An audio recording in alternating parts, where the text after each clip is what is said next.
Hollywood runs on alliances, but Arnold Schwarzenegger built his empire on something else entirely, knowing exactly who belonged in his circle and who didn't. Before we dive into the untold stories of Tinseltown's most calculated distance keeper, if you're enjoying these vintage Hollywood deep dives, hit that subscribe button because we're uncovering the stories that shaped the golden age of action cinema. For 4 decades, Schwarzenegger didn't just dominate Hollywood. He rewrote the rules of who got to stay at the top. From his breakthrough in 1970 with Hercules in New York to becoming a billionaire in 2025, Arnold mastered something most stars never learn: the art of professional boundaries. He didn't need public feuds or dramatic confrontations. When someone crossed him, disappointed him, or simply didn't meet his standards, they found themselves quietly removed from his orbit. No shouting matches, no tabloid headlines, just a cold, calculated distance that spoke louder than any argument ever could.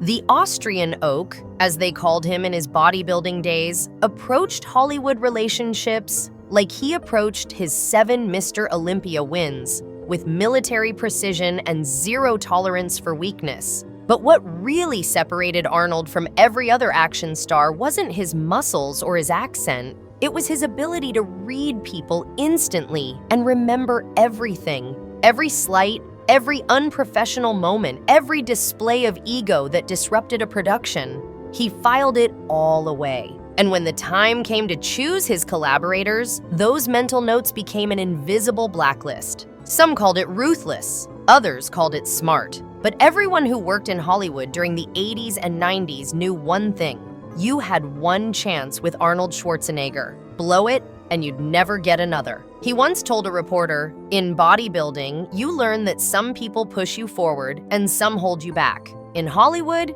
it's the same. I just learned faster than most who was which." Today, we're pulling back the curtain on 6 actors who found themselves on the wrong side of Arnold's calculated Hollywood chess game. These aren't just personality clashes or creative differences. These are stories of professional lines crossed, standards not met, and the quiet but devastating consequences of failing to earn the respect of Hollywood's most disciplined powerhouse. Let's start with the most explosive fallout, one that played out in tweets and dollar signs. Bruce Willis wasn't just another action star to Arnold. He was supposed to be part of the Brotherhood, Planet Hollywood, the Expendables franchise, the shared legacy of 80s and 90s action dominance. But what started as mutual respect ended with Arnold calling Willis greedy and lazy in front of the entire world. The relationship began promisingly enough. Both men had conquered different corners of the action genre. Willis brought vulnerability to action heroes with Die Hard, while Arnold had defined the unstoppable force archetype. When they appeared together in The Expendables, fans thought they were witnessing history. That church scene with Stallone was supposed to be the beginning of something bigger. Instead, it became the beginning of the end. The breaking point came with The Expendables 3. Willis was offered $3 million for 4 consecutive days of shooting in Bulgaria. His response? He wanted $4 million, or he'd walk. The producers balked. Stallone tried to mediate, but Willis held firm, demanding $1 million per day. Within 72 hours, Harrison Ford had replaced him, and Arnold had taken to Twitter with a single, devastating word about his former Planet Hollywood partner: greedy. But the money was just the surface issue. Behind the scenes, crew members reported that Willis's demands went beyond salary. He wanted reduced hours, special accommodations, and schedule changes that would have disrupted the entire production. For Arnold, who prided himself on professionalism and showing up ready to work, it was the ultimate betrayal of the action star code. He later said in an interview, "When someone stops showing up, so does my interest." The two haven't been seen together since. At Planet Hollywood anniversaries, Willis's absence became conspicuous. When asked about their relationship years later, Arnold simply said, "Not everyone is built for teamwork. No elaboration needed." In Arnold's world, you either understood the assignment or you didn't, and Bruce Willis had failed the test. If Willis represented ego over teamwork, then James Cameron represented the opposite extreme: perfection at any cost. Their collaboration had produced two of the greatest action films ever made. But by the time True Lies wrapped in 1994, something had fundamentally shifted between the director and his star. True Lies was supposed to be a victory lap. After conquering science fiction with the Terminator films, Arnold and Cameron were taking on the spy genre. The budget ballooned to over $100 million,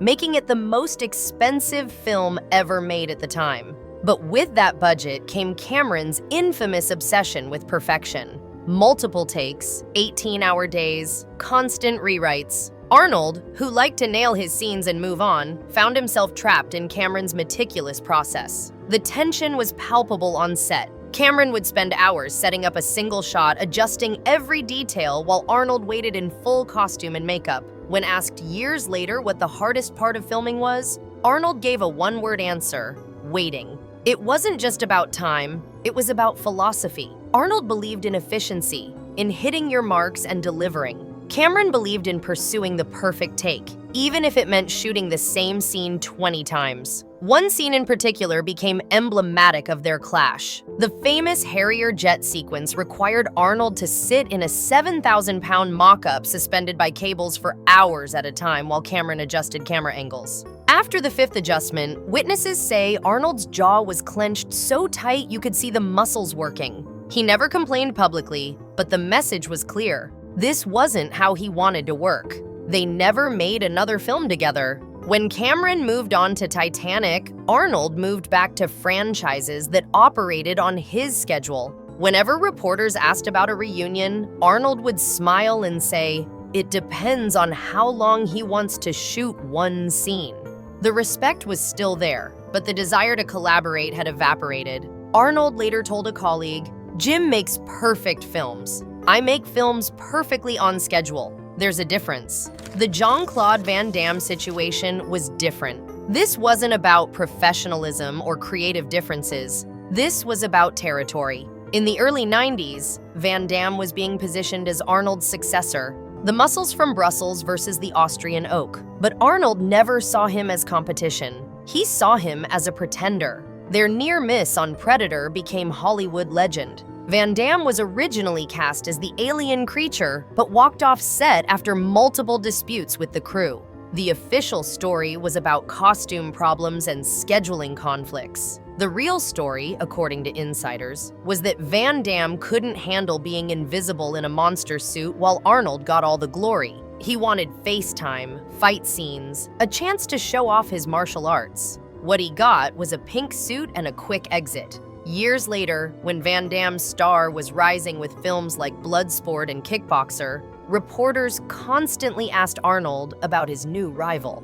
Arnold's response was always the same dismissive smile. At a press event for Terminator 2, when asked about the new generation of action stars, Arnold said, "Some of them look great doing backflips, but they don't last." He didn't name names. He didn't need to. Van Damme tried to bridge the gap, giving interviews praising Arnold, calling him a legend and an inspiration. Arnold's response? A single nod at a red carpet event, no words exchanged. Later, when asked about actors who try too hard to impress, Arnold said, "I notice when someone's watching themselves too closely. It gets in the way of the work." The message was clear. Van Damme was performance, not presence. He was choreography, not charisma. In Arnold's hierarchy of action stars, that put him somewhere between stunt double and background extra. They appeared at the same events for decades, but never shared more than distant acknowledgement. Van Damme kept reaching out. Arnold kept looking through him.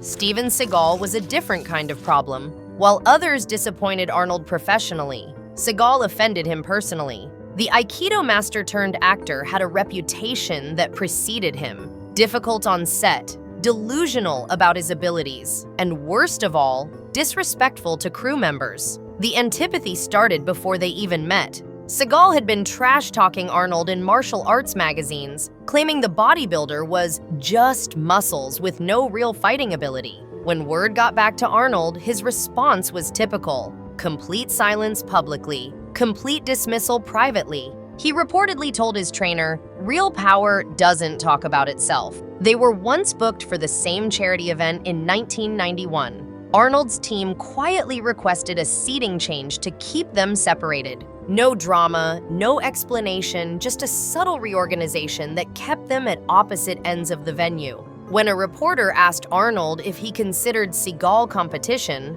Arnold laughed and said, "Only if we're competing in slow motion."